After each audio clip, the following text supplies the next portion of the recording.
Aloha, this is Jason O'Rourke from PTC. I'd like to welcome you all to the Future of Mobile, Regulatory Challenges, Competition, and Customer Needs and Demand, moderated by Richard Taylor from the Pennsylvania State University. Richard, take it away. And welcome to the PTC'21 panel on the Future of Mobile, Regulatory Challenges, Competition, and Customer Needs and Demand. I'm Richard Taylor, Professor Emeritus of Telecommunications Studies at Penn State, and I will be acting as moderator. We are very fortunate to have 4 outstanding presenters who I will introduce briefly, and then in the interest of time, I will turn it over to them, and they will each make their presentations one after the other. In order to provide you, the viewers, with the maximum opportunity to benefit from their presentations, we will not have sufficient time for give and take at the end. I've advised the presenters that they have about 12 minutes each for their talks, and I'm sure, being the professionals that they are, they will respect that time so that each of them has his or her full time. In order, the presenters will be Dr. Fernando Beltran, Associate Professor of the Department of Information Systems Operation Management, the University of Auckland in New Zealand. And his topic will be the future of mobile, industry forecasts on 5G and unlicensed spectrum. Dr. Sobee Shinohara, Senior Analyst, KDDI Corporation in Japan. Her topic is, does the competition of mobile carriers promote mobile broadband adoption? A study focusing on island countries in the Pacific Ocean. Next will be Dr. Professor Moinul Zaber, Associate Professor and Senior Academic Fellow at the University of Dhaka and the United Nations University in Bangladesh. His topic is, what did the regulators do to cope with the accelerating demand for digital services? A cross-country analysis on regulatory challenges at the time of pandemic. Next is Professor Rob Frieden, Pioneers Chair and Professor of Telecommunications and Law at Penn State University. His topic is spectrum planning at the ITU, a brief introduction. And finally, Dr. Nami Yonetani, my apologies, Chief Researcher, Foundation for Multimedia Communications in Japan. And her topic is, are Japanese cutting the cord? Evidence from a national survey. Those will be our speakers. And at this point, I am turning it over to them. So please, Dr. Beltran, you have the forum. Thank you, Richard, and aloha to everyone.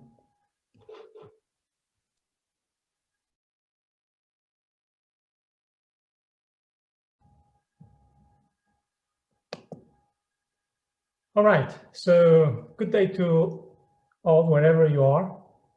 My sincere thanks to the organizers of this panel. And I am Fernando Beltran from Auckland, New Zealand.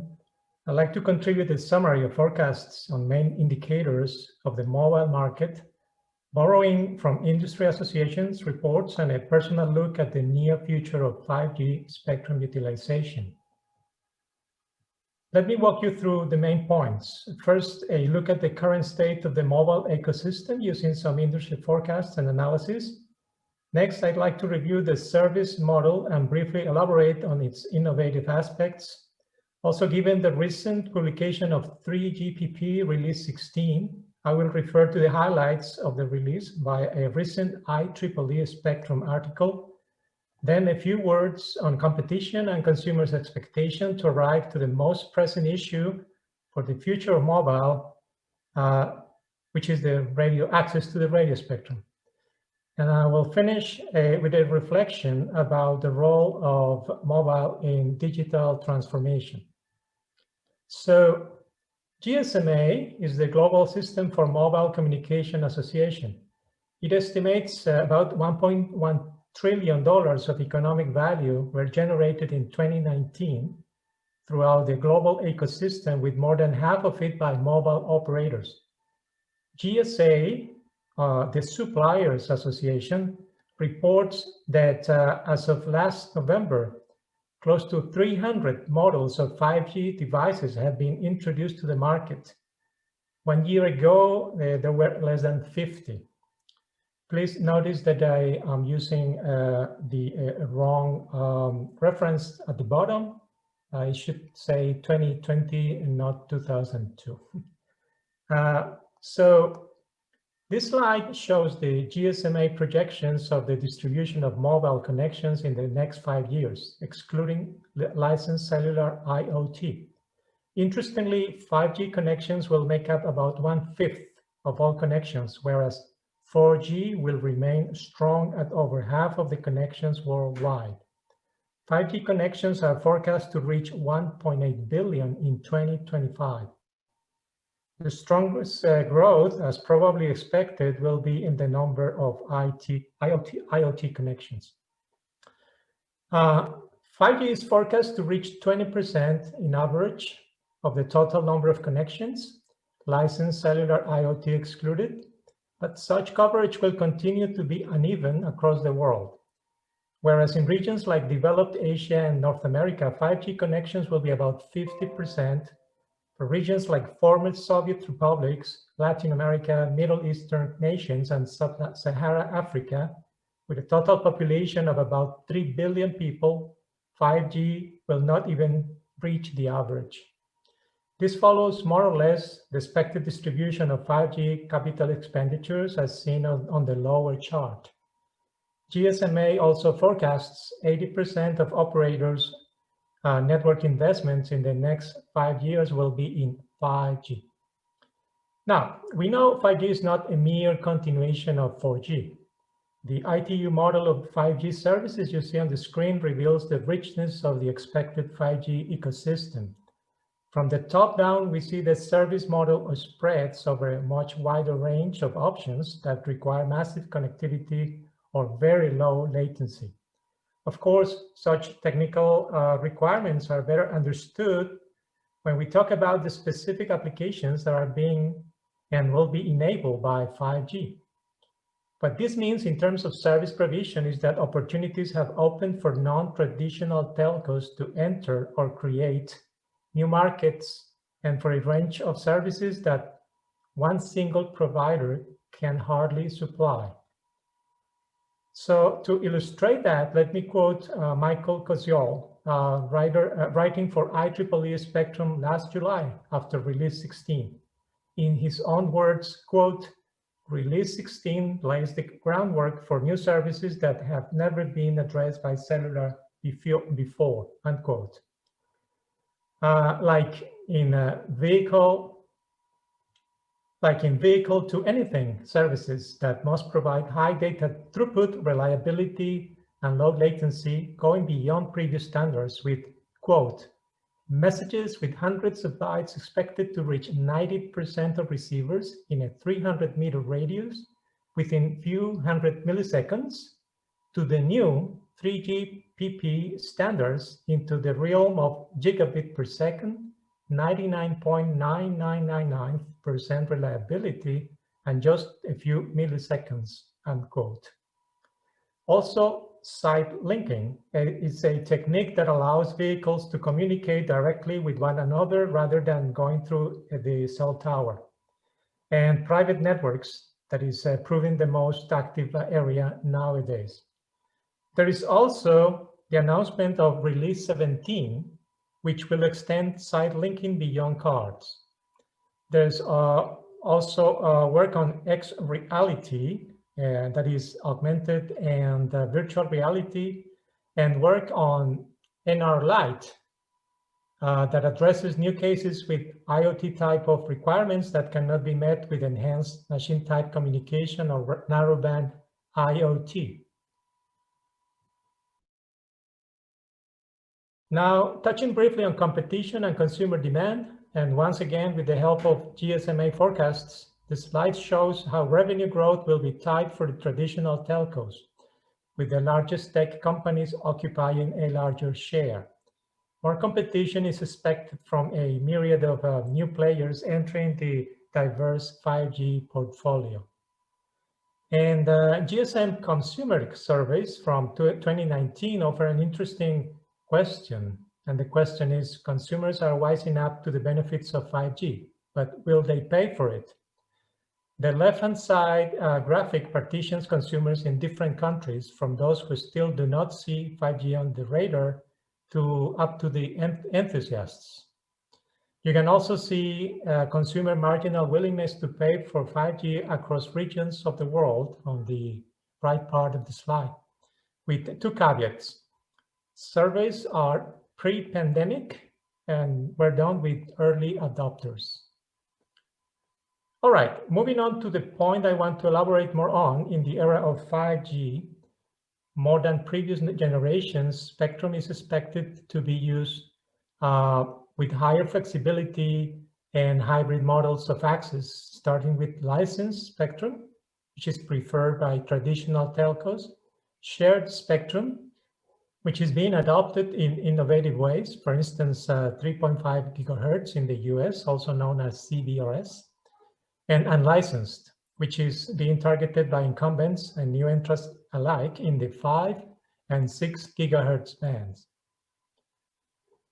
Before delving into spectrum utilization, let's take a look at the spectrum availability, either allocated or targeted. So this slide is part of a report published by Qualcomm last week. You can see the bands that have been allocated by spectrum agencies across a number of countries, or bands that are targeted by the same agencies for 5G deployments. You can see that bands below 4 gigahertz remain licensed, with the notable exception of the United States CBRS ecosystem, as you can see from the slide. Okay, so looking forward again, in spite of its many positive aspects, standardization initiatives on spectrum sharing also carry a huge impact on spectrum policy decisions. So in particular, the support provided by lower DSS bands, such as 600 megahertz and 1700 megahertz to 5G NR, implies some work on light spectrum refarming. Spectrum sharing on these bands is a balance game between LTE and 5G NR that depends on traffic volume and device penetration, with DSS support only required for 5G NR devices. Going back to release 16, one of its most important features is the introduction of 5G NR in unlicensed spectrum. This had been possible via licensed or shared spectrum acting as anchor. Now, NR in unlicensed is known as a standalone NR. No anchors are required, but expectations are for new markets and verticals and new deployment scenarios. The evolutionary path from anchor to standalone NRU opens the door to time synchronized sharing in unlicensed and shared spectrum. Time synchronization enables predictable sharing and spatial sharing. This is important for the extension of MIMO, also known as 5G comp, coordinated multipoint and antenna technology. This is a technology that is used to create multiple spatial dimensions for increased capacity, as well as spatial diversity for reliability, as those are key elements for the factory floor wireless operations, for instance. Okay, so let me conclude with two observations. So other modes of utilization aside, unlicensed spectrum has been targeted by industry as Qualcomm states in its vision of high-performance cellular in unlicensed spectrum. You can see on the figure the evolution of standalone private network standard and LTE on unlicensed that have led to the recommendations in release 16 and future release 17. While LAA remains key to gigabit LTE, you can see at the bottom, NRU, and in particular synchronized NRU, will be the most important enabler of unlicensed spectrum utilization for 5G. I'd like to close with a reflection about the current uncertainty about the role that 5G will play in the digital transformation of organizations. And for that, I will take the words of Beverly Ryder from Hitachi. When it comes to 5G and its contributions to digital transformation, people keep asking, should I wait for 5G before I start implementing digital solutions? I thought 5G was already here because my phone is displaying 5G. Is the next version different? Will 5G really make an efficiency or productivity difference to my business? Is 5G just a bunch of hype so carriers can sell new phones and new data-related solutions? Okay, I think time will tell, hopefully soon. Thank you very much. Now I leave you with Dr. Shinohara.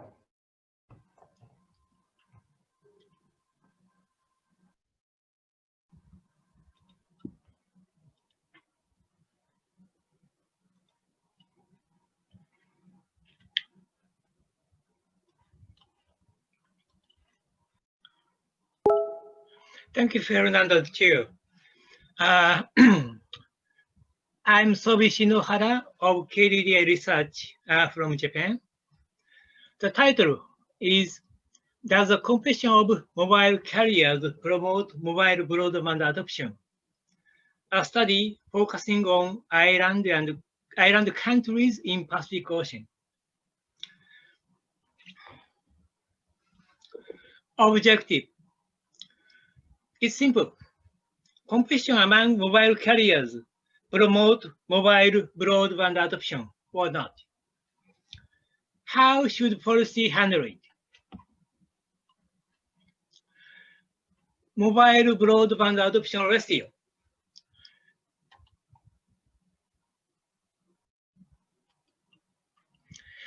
Vertical indicate mobile broadband adoption ratio from 0 to 150%. Horizontal axis indicate several countries, United States, Japan, and Guam, Fiji, Solomon Island, Vanuatu, Kiribati, Papua New Guinea. Policies in every country would like to raise up the mobile broadband adoption ratio.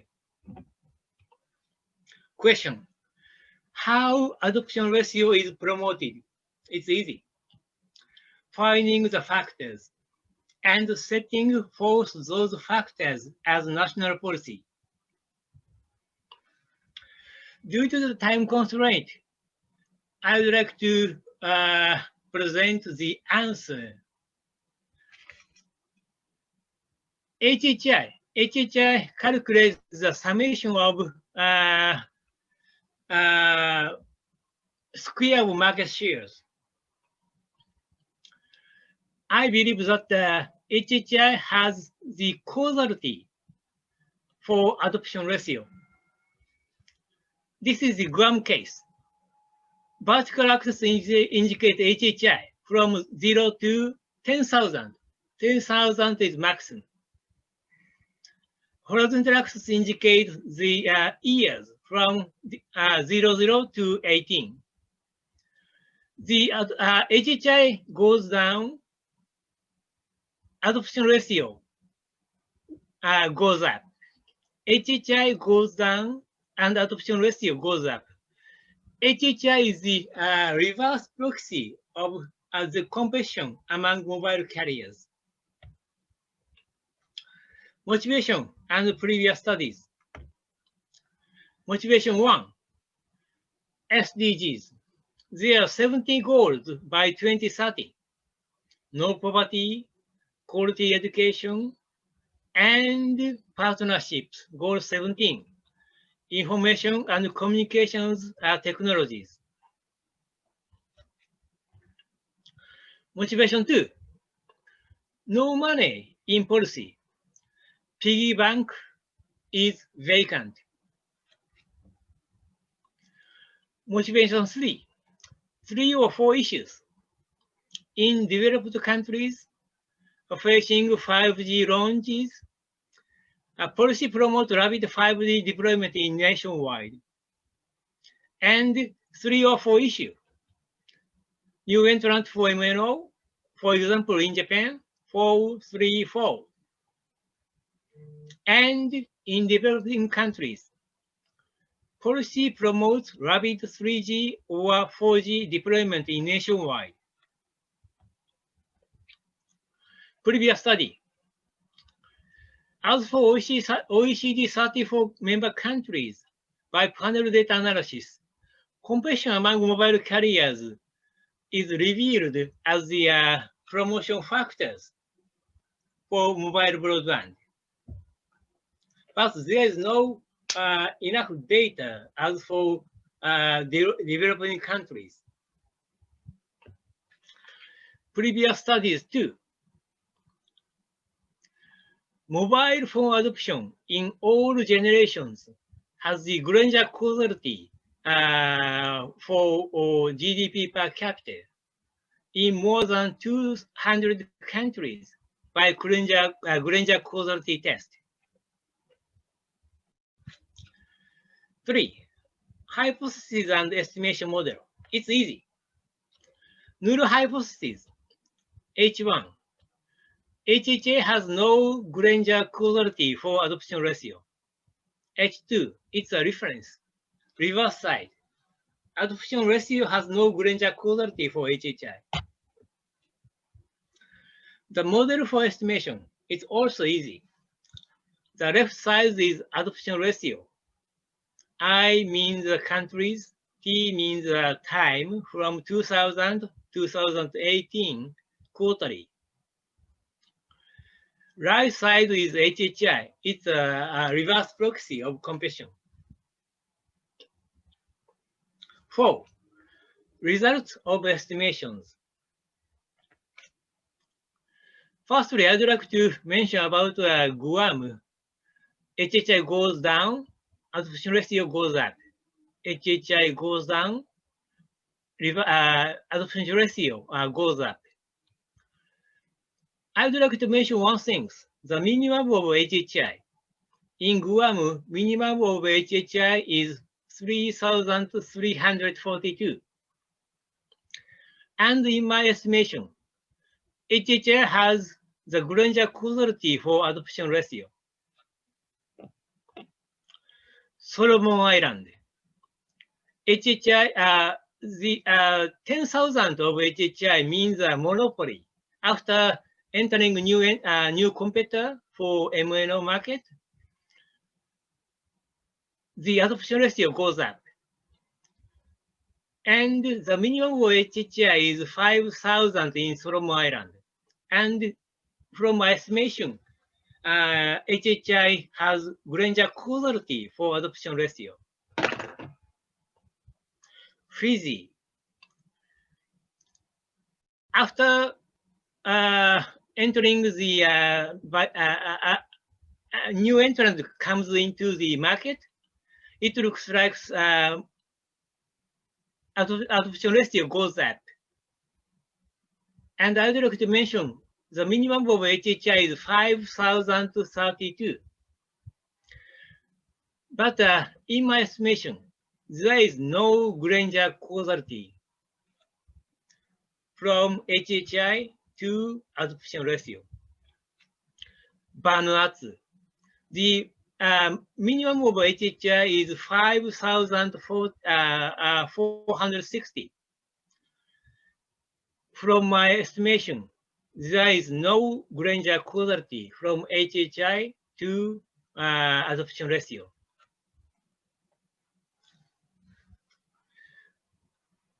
This page indicates also the result of estimation. I explained Guam, Solomon Island, Fiji, Vanuatu. And from my estimation, there are 38 countries in Oceania, Eastern and Southeastern Asia. From my estimation, HHI has the greater causality for adoption ratio. And all countries and regions, there are 219 countries. HHI has greater causality for adoption ratio. Summary and discussion. From my study, HHI has the greater causality for adoption ratio. All countries and regions, Oceania and Eastern countries, Eastern and Southeastern Asia, OECD member countries, Thai, China, Guam, Solomon Island. But there are greater causality. There's a restriction. It looks like the minimum of HHI has to be less than 5,000. This page indicates suggestion for competition policy. Policy has to let the HHI rule. So the number of mobile carriers, it's good for more adoption ratio, but here, and the market share of mobile broadband should be not concentrated. My presentation is over. Thank you for your attention.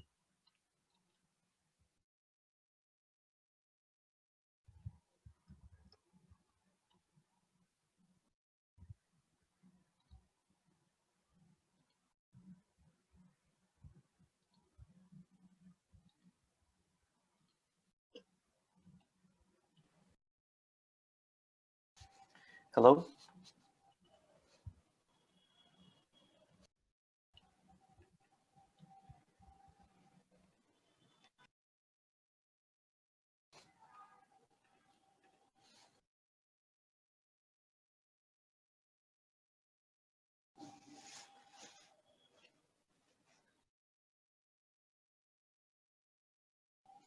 Hi.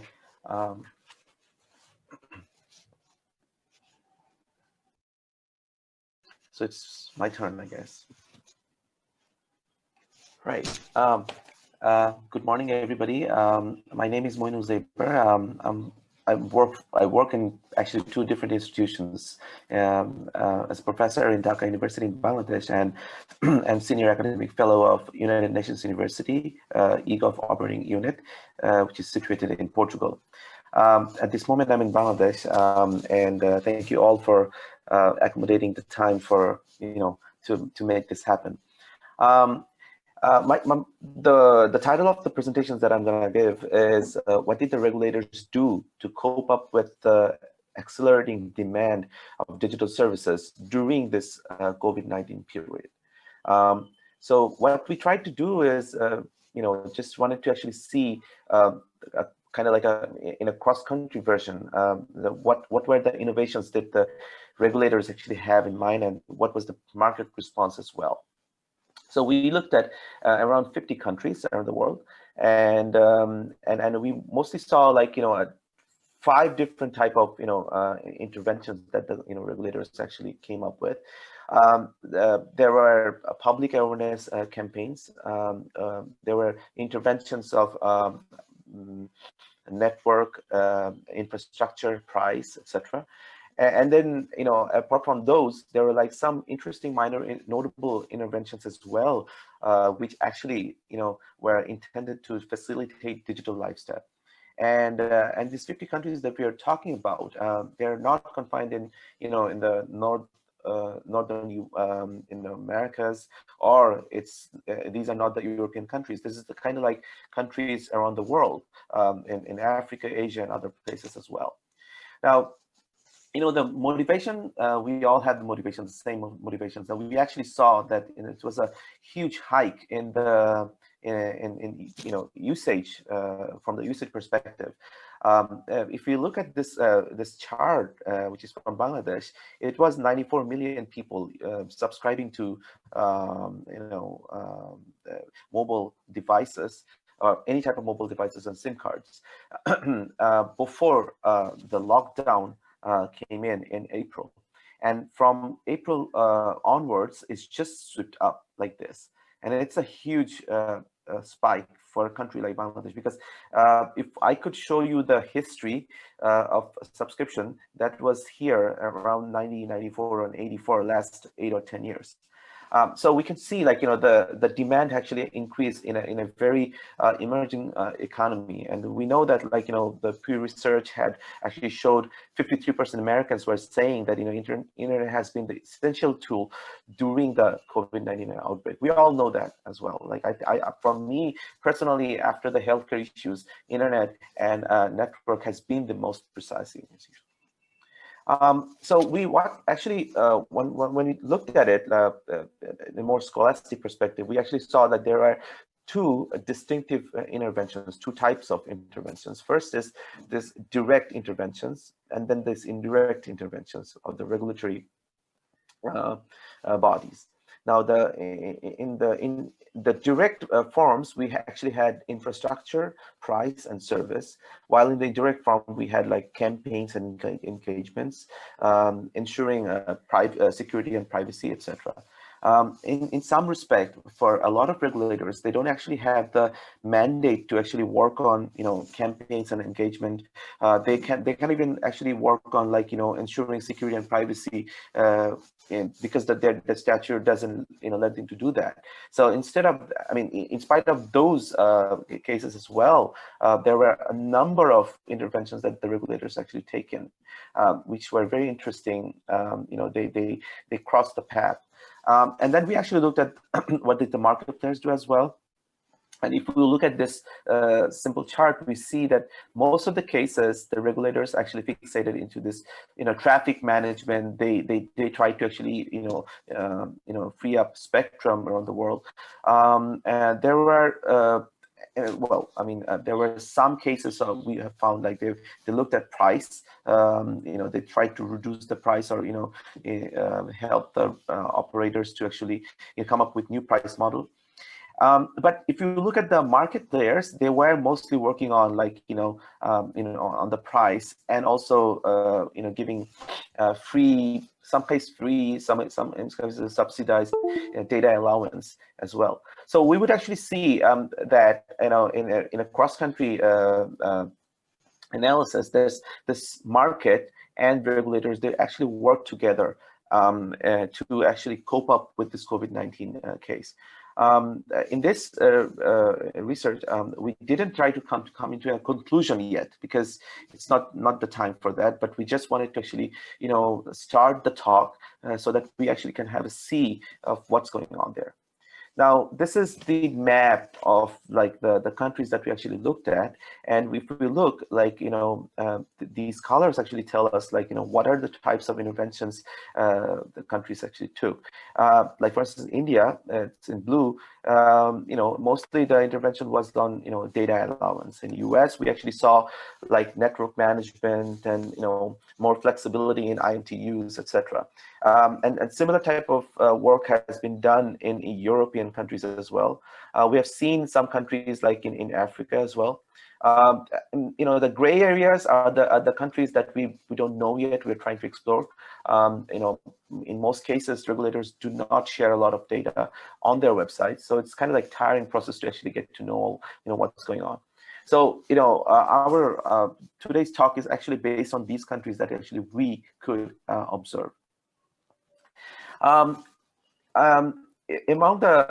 these 50 countries, we actually found 12 countries that implemented multiple interventions. So these countries actually, who some of them provided free access to the customers, some of them were looking at flexible spectrum use, like giving more spectrums, for instance, in Brazil, in Portugal, UK, US as well. Of course, we all know France, Belgium, Austria, European countries mostly. And we saw some countries like looking at this additional data allowance as well, and these countries are very interesting. Like for instance, Portugal, they had like they not only worked on data, they also worked on network and also in spectrum. Some of them actually only worked on the issues like how we can give free access to learning tools, etc. So when we looked at the countries that actually had policies for better network management, we actually saw like there are like 3 types of network management initiatives that they've taken. Some of the cases it was voluntary network management, so regulators were asking operators to take part into like maintaining the network connectivity during the COVID. Some cases they actually were had this mandatory management issues. I mean, they wanted the cooperation from the operators. There's this other thing about which is most popular in cases of most of the Americas, countries in the Americas, is this general traffic management and better handling the congested and overloaded network. So this is the first thing that they do before they did came up with any other intervention. We see in this space, like the countries that we observed in Asia and in Oceania, we don't see them in this map as yet. When it comes to IMT spectrum use, we actually see US doing a lot of work. I mean, at the very beginning. Some of the countries actually postponed the new auction plans for 5G spectrum. That was very, very interesting because they were arguing against the money that folks actually have right now to buy new 5G spectrum. On the contrary, Kenya, they had this idea of temporary spectrum allocation during crisis, but what happened is that it was not used actually because MNOs we're talking about like having sufficient spectrum already assigned to them. So I mean, we see like there's this other thing, but the regulators not looking at the market and coming up with some intervention that probably are not needed as well. Like we all know that spectrum is needed, so it's just you cannot just copycat it and use it in your market when the market actually is not ready for that as well. So that actually happened as well. We saw additional data allowance. A very interesting thing that happened in Thailand.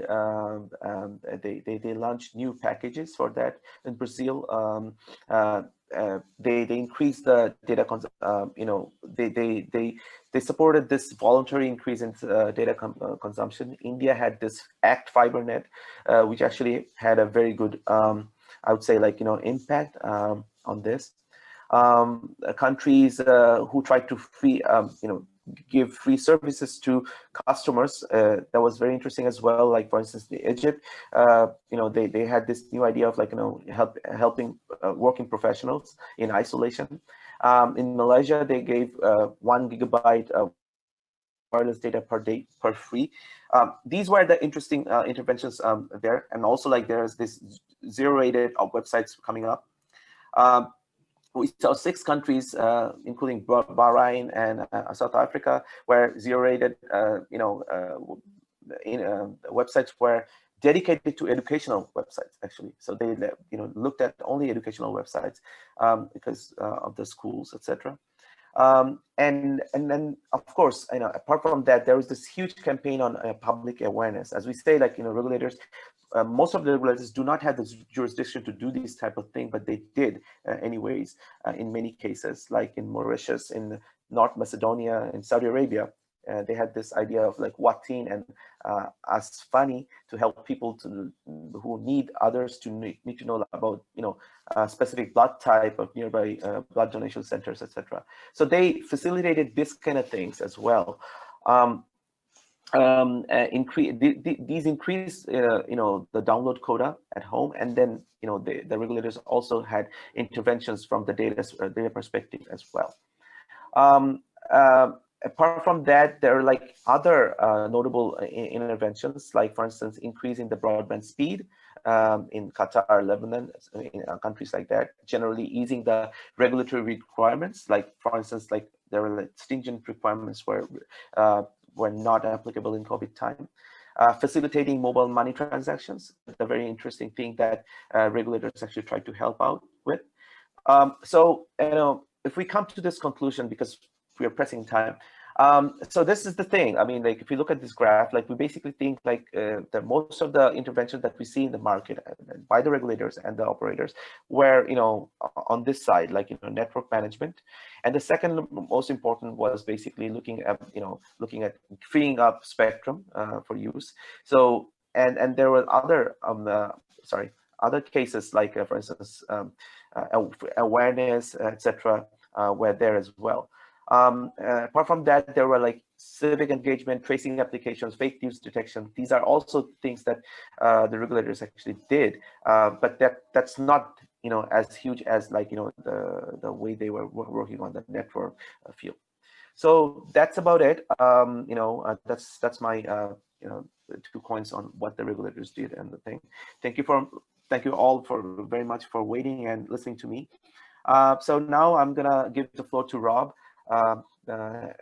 for his next presentation. Thank you so much.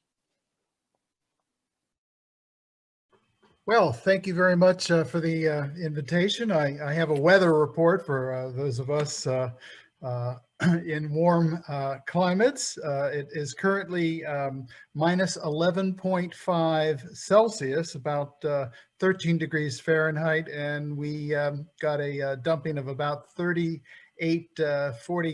centimeters of snowfall, about 15 or so inches of snow. So quite frankly, all things considered, I'd rather be at PTC in Honolulu now, and very much am saddened by not having the opportunity to move away from the cold winter of central Pennsylvania in the United States. I'd like to spend a very short period of time talking about spectrum planning at the International Telecommunication Union, with an emphasis on Internet of Things and 5G. And the main points are that spectrum planning is tedious, incremental, time-consuming, slow, emphasizes study, consensus building, trust building, conflict avoidance, everything that takes time and, quite frankly, internet time, driving so much in 5G and the Internet of Things, juxtaposes with this more incremental approach. And the two are coming to cross purposes, particularly in countries like the United States, which has an aggressive campaign and unilateral campaign to move forward with 5G, irrespective of whether the international telecommunication has run its course. Typically, the ITU process precedes national domestic spectrum allocation assignments and licensing and auctioning, but that is not the case all the time, and it certainly hasn't been the case in the United States and other countries. There's a lot of money at stake in terms of auction revenues, and quite frankly, there are a host of new stressors affecting the International Telecommunication Union and the spectrum planning and allocation process at the ITU and domestically, because the stakes are so high, and because unfortunately new factors like trade, national security, surveillance, privacy, and the like have moved into the process, which used to be more concentrated on technological optimization. As to that, I note that Professor Beltran had a slide that shows spectrum allocations for various countries. And if you go back to that slide, and I hope you have access to them, and mine as well, you'll see that there is consensus in terms of some, but not all of the allocations. Success at the ITU typically results in near consensus and a consistency. And certainly that promotes economies of scale and network externalities, because your handset that works in your country maybe with the pulling out of a SIM card and inserting a new one will work in other countries because the same frequencies have been allocated. So because of trade and national security and beliefs that there really are first mover opportunities and leadership in 5G Internet of Things, these factors are juxtaposing with more traditional goals of technological optimization and trust building and consensus building.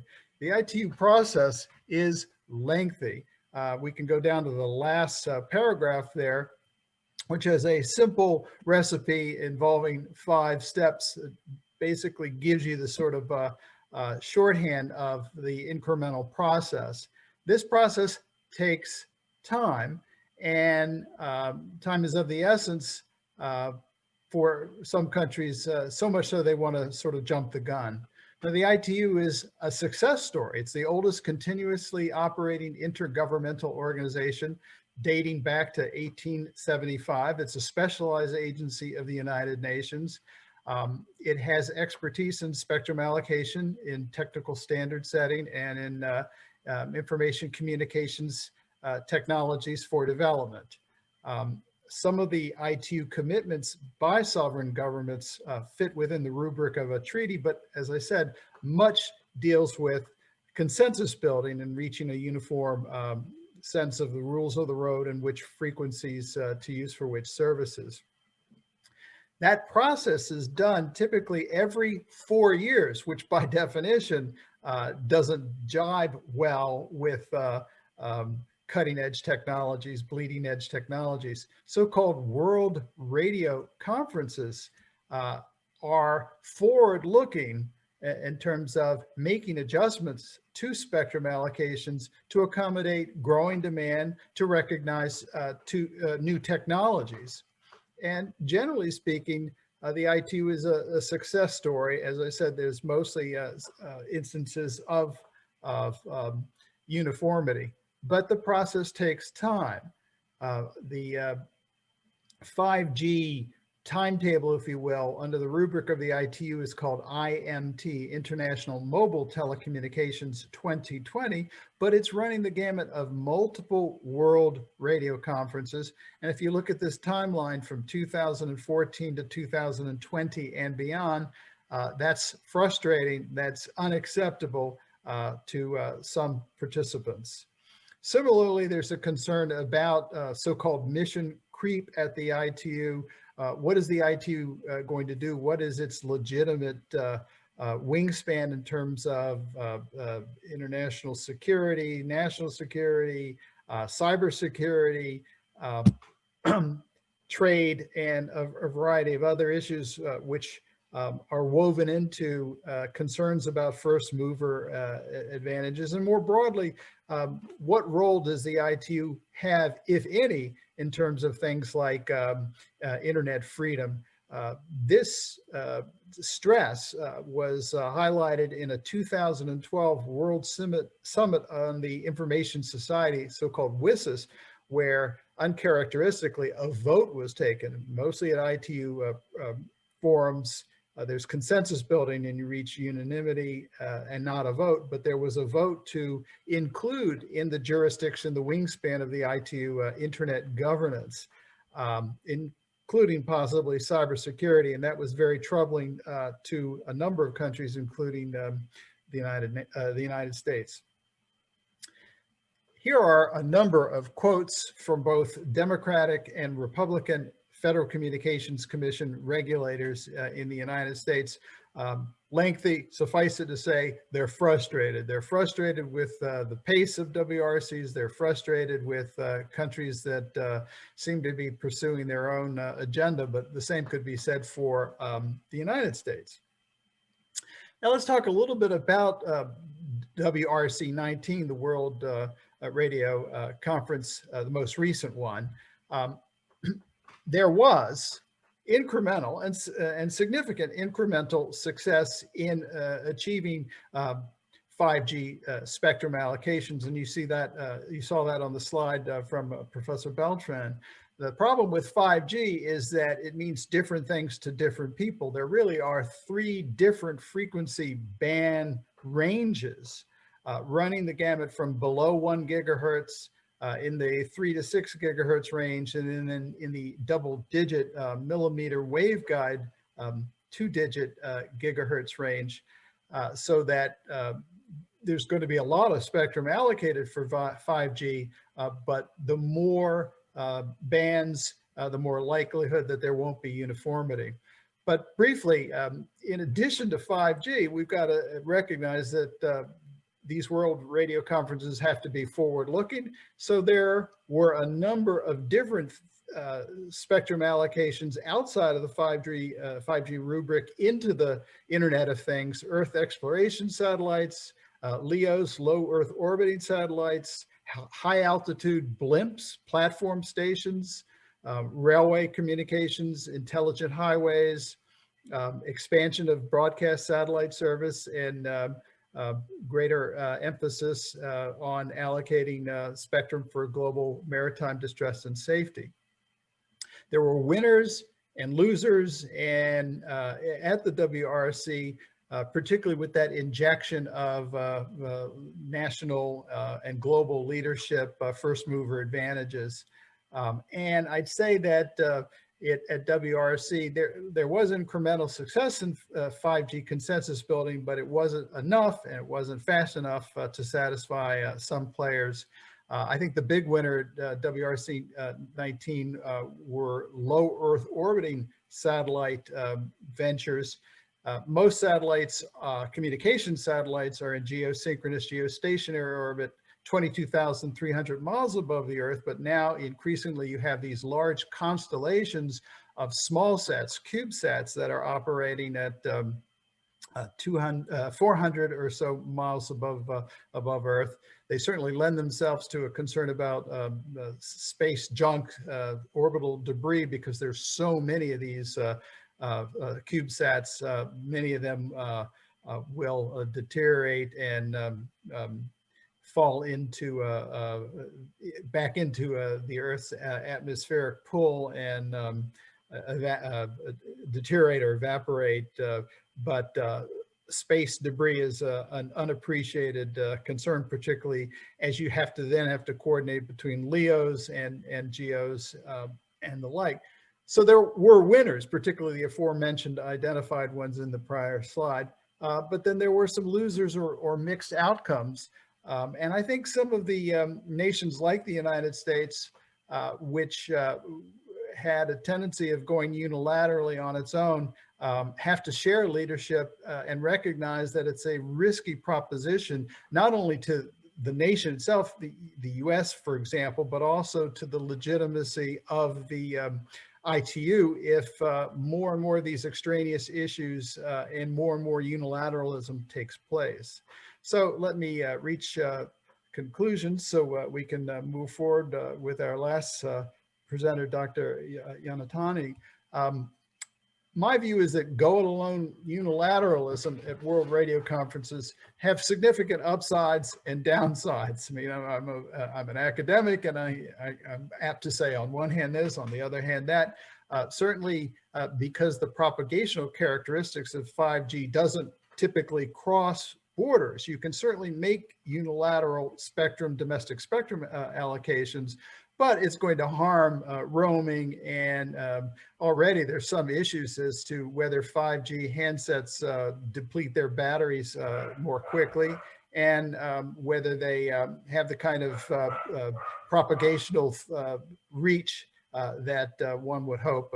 There are instances where if somebody's using a 5G phone and somebody walks between them and the small tower, the small antenna for a millimeter waveguide station, the signal is blocked, and the handset has to sort of downgrade to 4G service. I think the balance of power is shifting between the developed US, EU, Japan sort of block of countries and more recognition of the smaller nations. And again, it's a one nation, one vote coalition building form, and there are a lot of countries in the world, 190 or so in the ITU. And we shouldn't forget the lesson from WSIS 12, where it was an 89-53 vote in favor of expanding the mission of the ITU. So my goal would be, or my recommendation would be, to emphasize best practices, pre-conference meetings, consensus building with regional forums like CTEL in North, Central, and South America. Tread lightly on national security, trade, foreign espionage, and the like, as much as possible, and lower expectations and the rhetoric that we're seeing in the United States vis-a-vis the People's Republic of China and Huawei, ZT, and the like. So with that, I'll hand it over to Dr. Yonetani, and I thank you for your attention, and I'm glad to participate.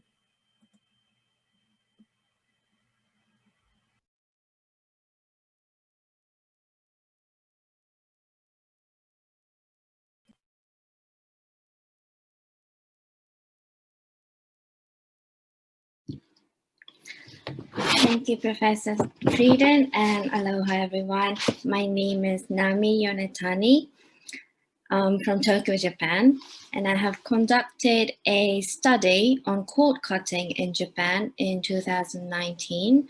And today I would like to share the results and some implications.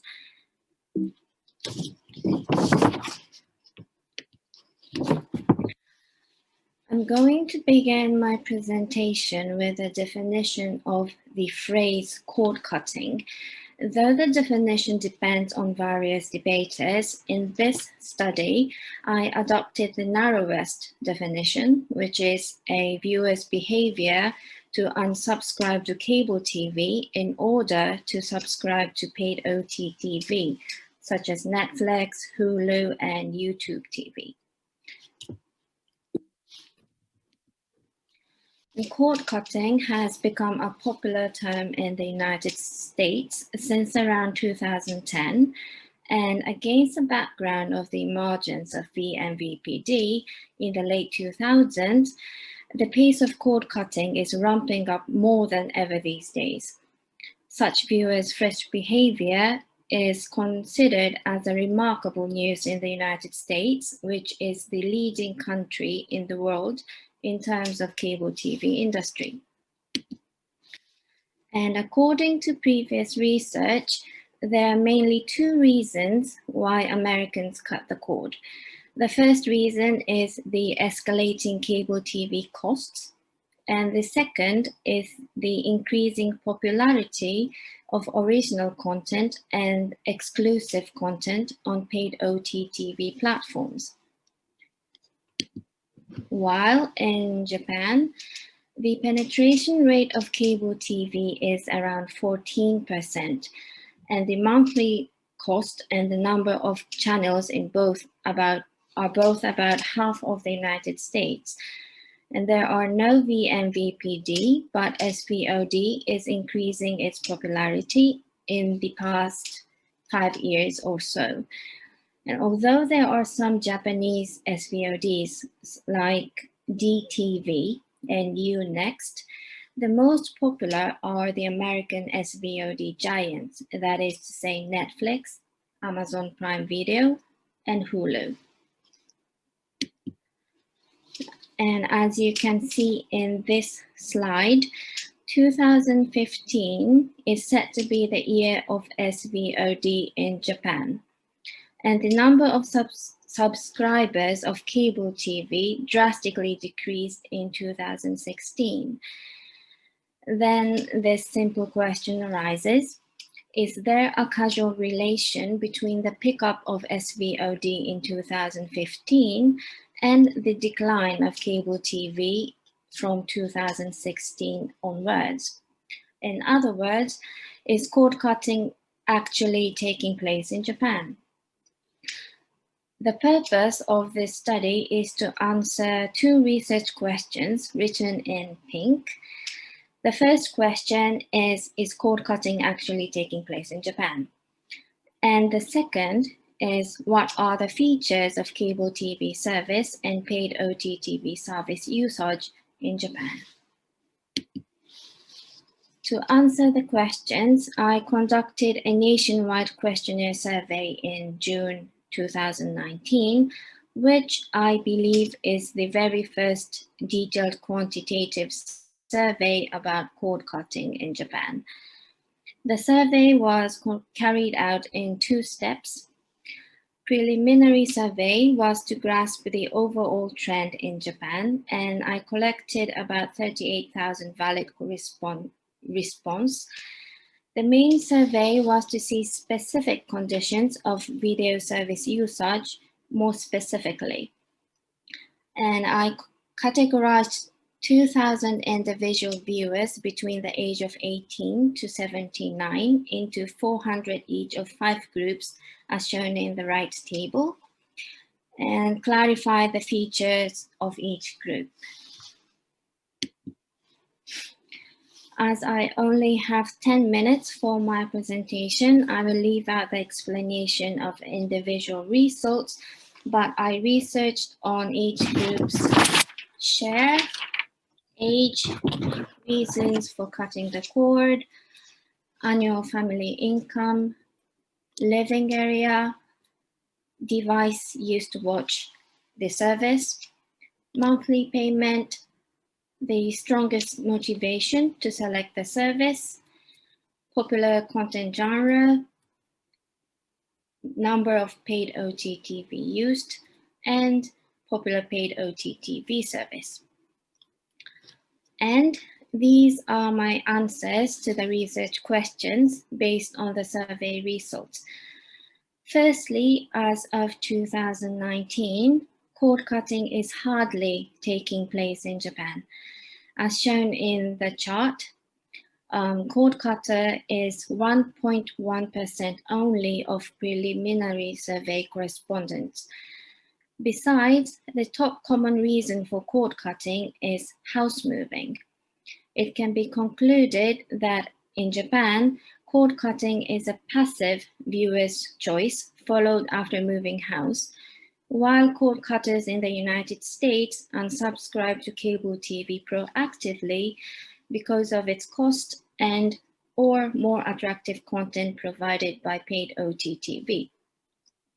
And secondly, although the features of cable TV and paid OTTV usage very much depends on viewer groups, cord shavers is the most unique viewer group.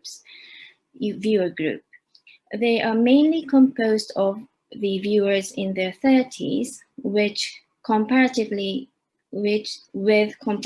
high income and are supposed to have high digital skills.